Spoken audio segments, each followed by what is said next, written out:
Morning, everyone. Welcome to beautiful St. Andrews by the Sea. My name is Kathy Bacchus, and I'm the PC candidate for the riding of St. Croix in the September 14th election. I'd like you to join me in welcoming the leader of the Progressive Conservative Party of New Brunswick. He's the premier who has led us through the COVID-19 pandemic and will lead the economic recovery of New Brunswick. Blaine Higgs.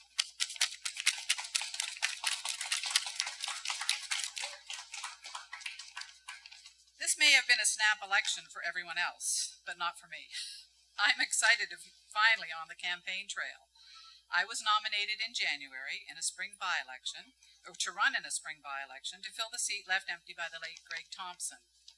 But COVID-19 changed our plans. I have spent the last 24 years of my life in this riding, and I can't wait for the opportunity to represent my friends and neighbors and deal with issues that I know are very near and dear to their hearts. I worked closely with Greg on numerous files as his constituency assistant, and he trusted me to represent him at more than 40 official engagements and presentations here in the riding. But enough about me, except please visit my Facebook page. I'd like to tell you a little bit more about Blaine Higgs, who I feel is the embodiment of what a leader should be. His guidance and his calm and steady presence throughout the COVID-19 pandemic is the epitome of solid leadership and is exactly what our province needs to move forward during these next 4 years. I am so pleased he is here today to make this important announcement. Please join me in welcoming Blaine Higgs.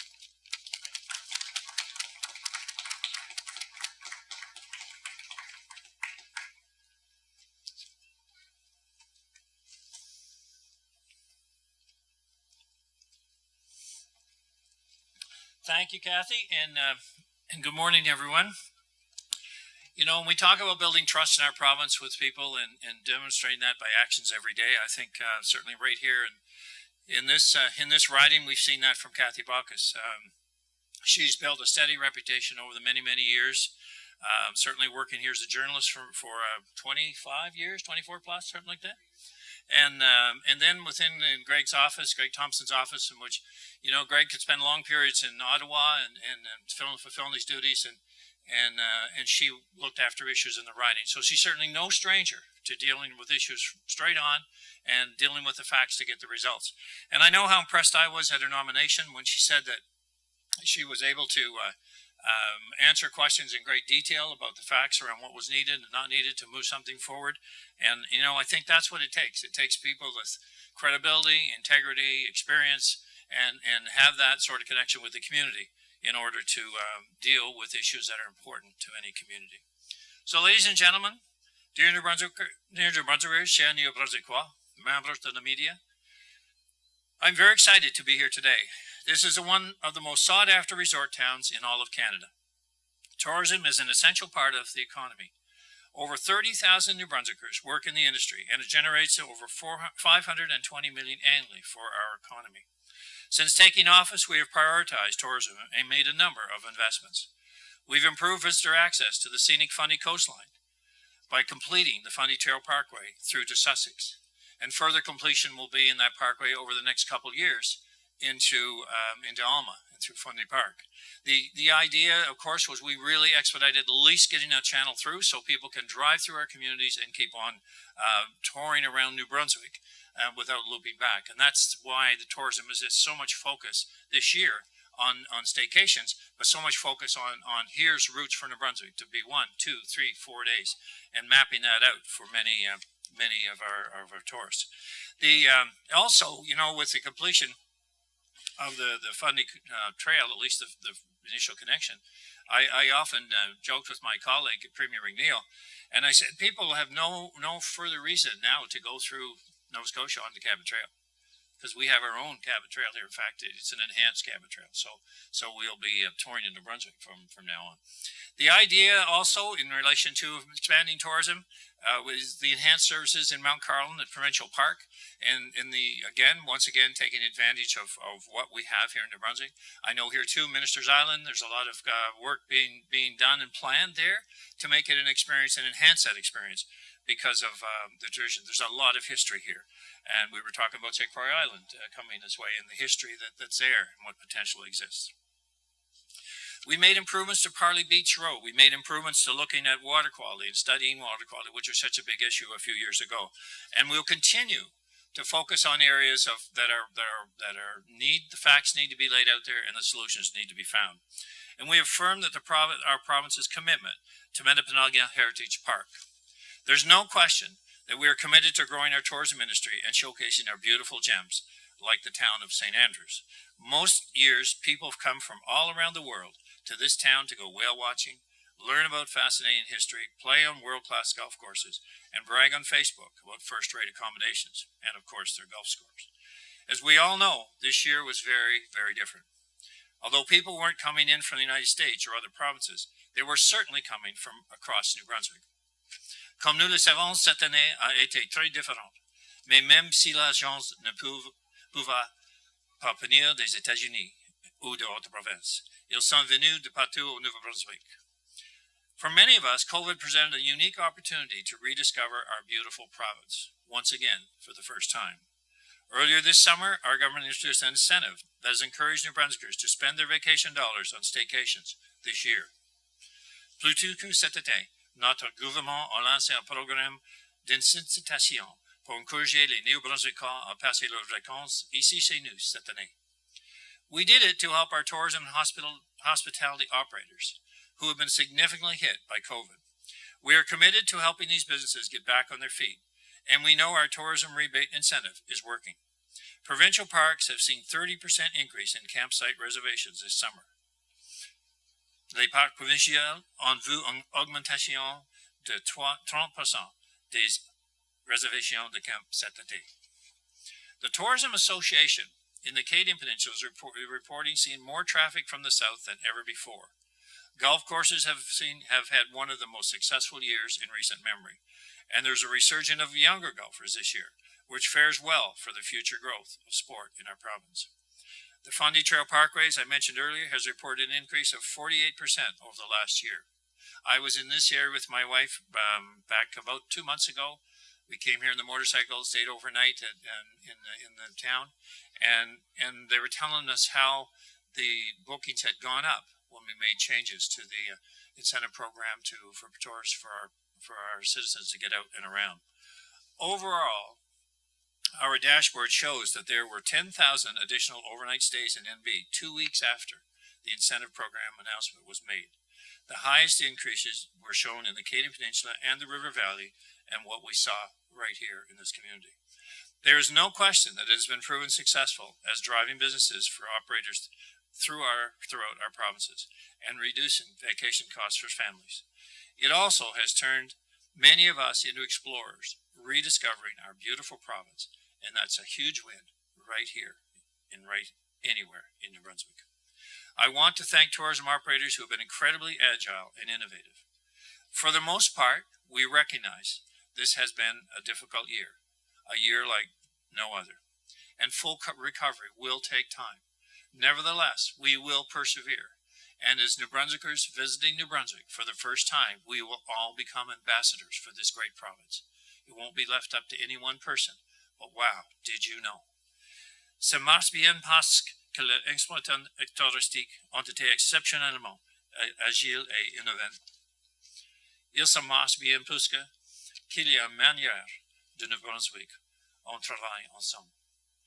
So just look at what St. Andrews has done. They have disinfection teams that keep public spaces clean. They've modified water streets to one-way traffic, creating more public walking space.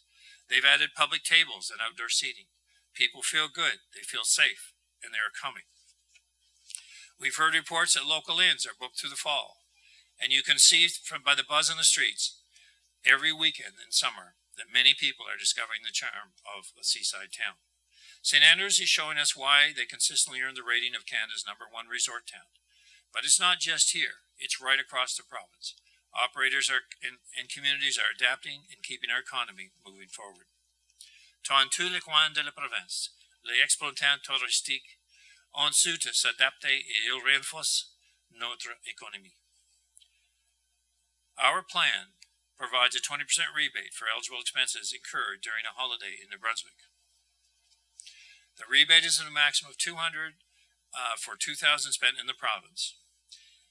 And for categories of eligible expenses, they are accommodations, including hotels, motels, inns, bread and breakfasts and campsites, food and drink, such as restaurants and food trucks, activities such as entrance fees to attractions, museums, art galleries, cultural events, and outdoor adventure activities. Travel, including vehicle rentals, ferries, and parking. So a $200 rebate for the $1,000 spent. It increases to it's easy to qualify as well.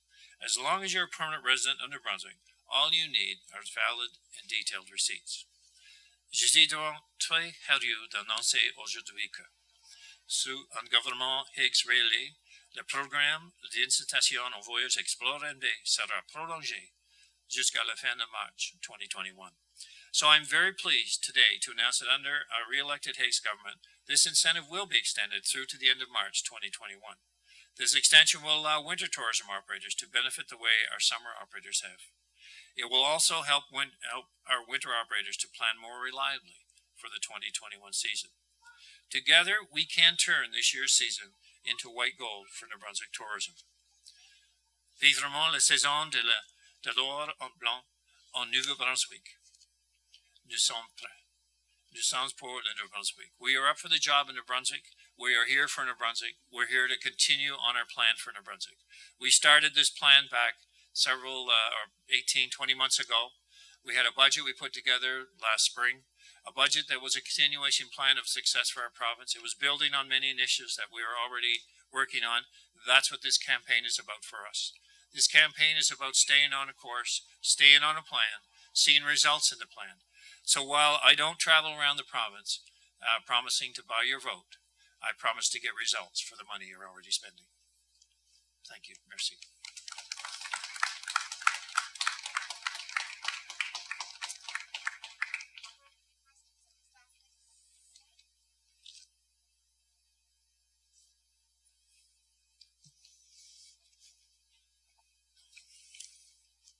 Hi, Premier. I'm wondering if you have any plans to help extend the seasonal ferry to Campobello. They're finding the island is actually booked some weekends right now, but if that ends in September as it's planned to, that could pose problems for their winter. So I think that just as we're seeing here to move forward into an extended season on the vacation or staycation, I think that same logic would apply for Campobello to understand what is happening there for people visiting. What are the restrictions? Kathy and I were talking about that coming here, but previously we've been talking about what are the restrictions getting to and from Campobello Island that exist now that didn't exist in the past. Because I have a great relationship with Governor Mills. We talk about the issues of the borders, and we have since the start. And I guess leading to wanting to understand any issues of restraint moving back and forth across that border for residents in Campobello to get through to St. Stephen is very, very important for me because we need to do that. But in addition, I think understanding what economy, how it's being impacted by the ferry operation, and if we need to extend that for a period of time to continue some activity which has been significantly dropped, I think it's certainly well worth considering and deciding how to make it happen. Morning, Mr. Higgs. I just want to clarify something that you said a couple days ago. You said that during this campaign, you will not be rolling out any new spending. Does that mean that no new spending that was not budgeted for in this fiscal year? And how do announcements like the rural internet announcement yesterday fit into that will take likely multi-year commitments down the line? Yeah, so I guess on two fronts. So there's in the expenses or the budget that we put out today, or back in March, that's our expenditures for this year, with the exception of COVID expenses. So we've had well over 100 million, probably more in like the 150 million range, but I'd have to get the exact number, of expenses that have been incurred over in addition to our budget because of COVID. The largest one, or one of the largest, of course, would be in providing protective equipment, for all the services that are being provided, particularly in the healthcare field, but the costs that are going to be incurred to start up the education system. So those are new expenses that would not be part of a budget back last March. Going on beyond that, in terms of rural internet, what we said is we're negotiating now with the key service providers because our target is 5G capability throughout our province, everywhere. We have a plan that's been in the works for some time, was part of our original plan for 70,000 new customers over the next 3 years.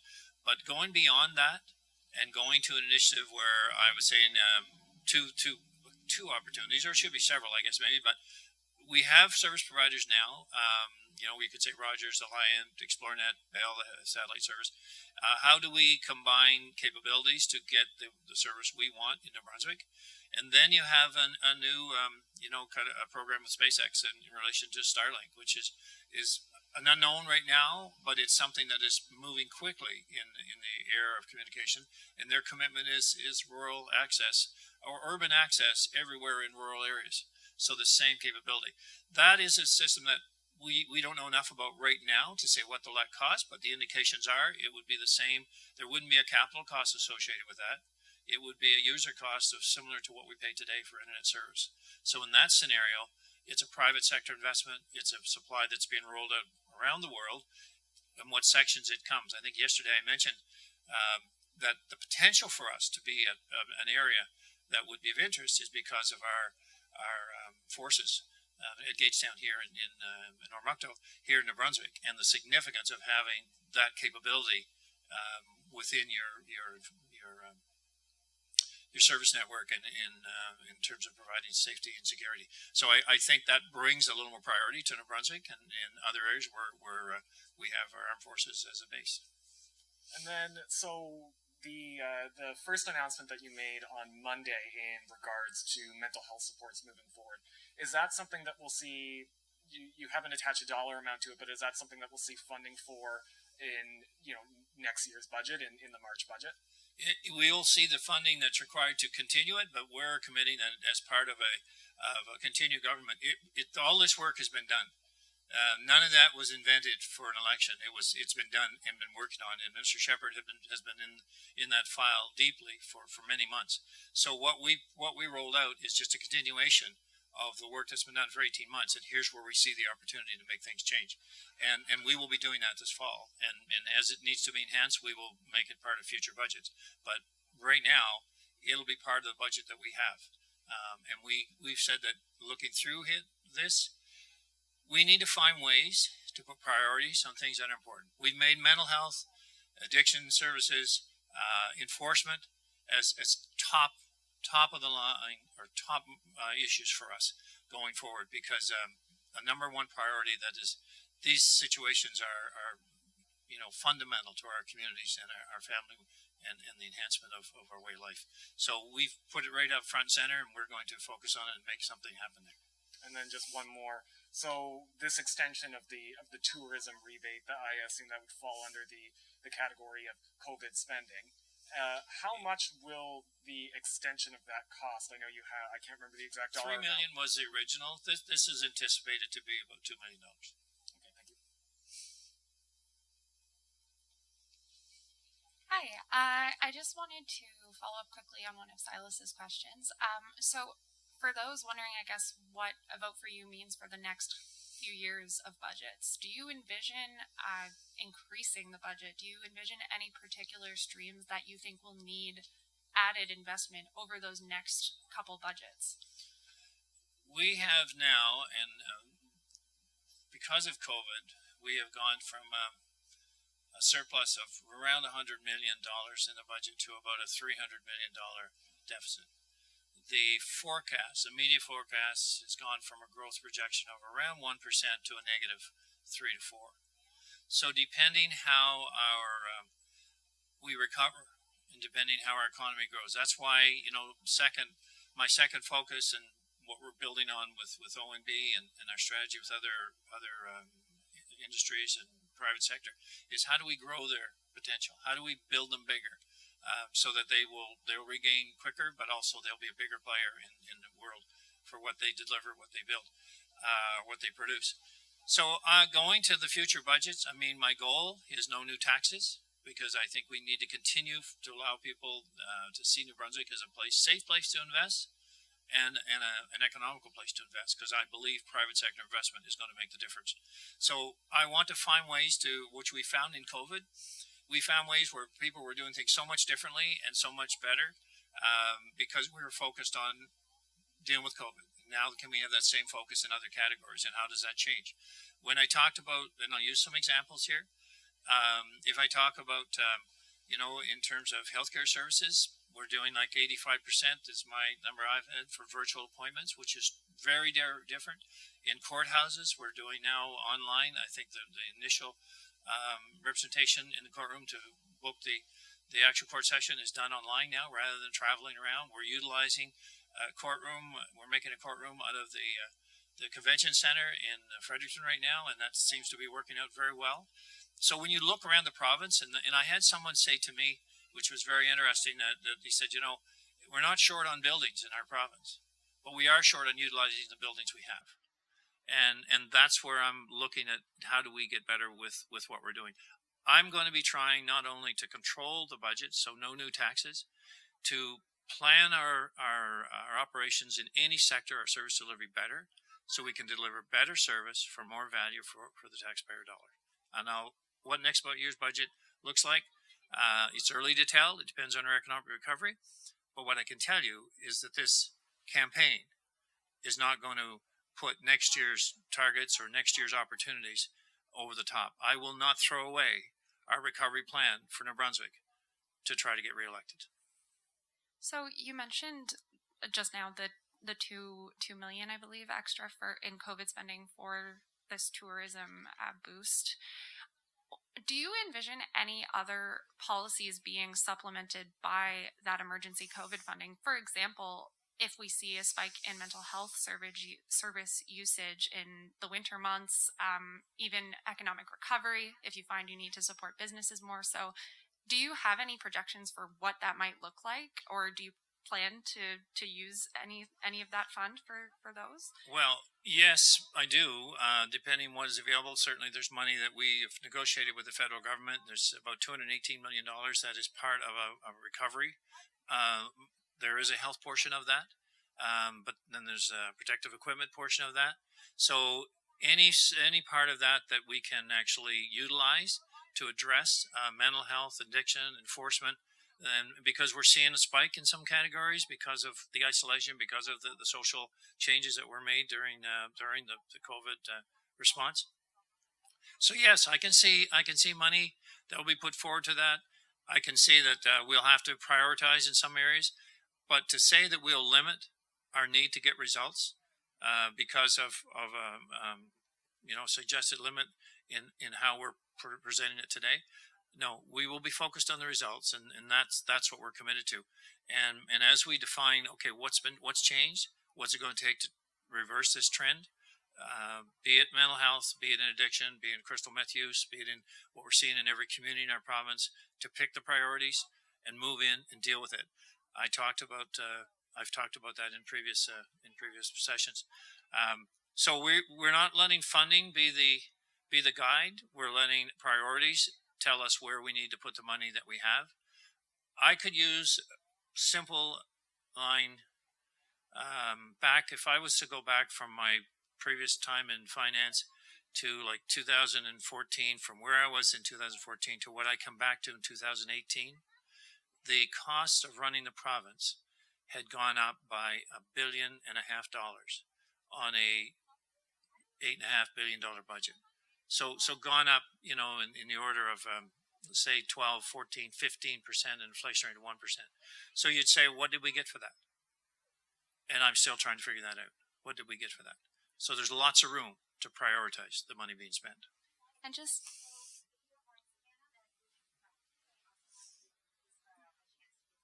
Sure, yep.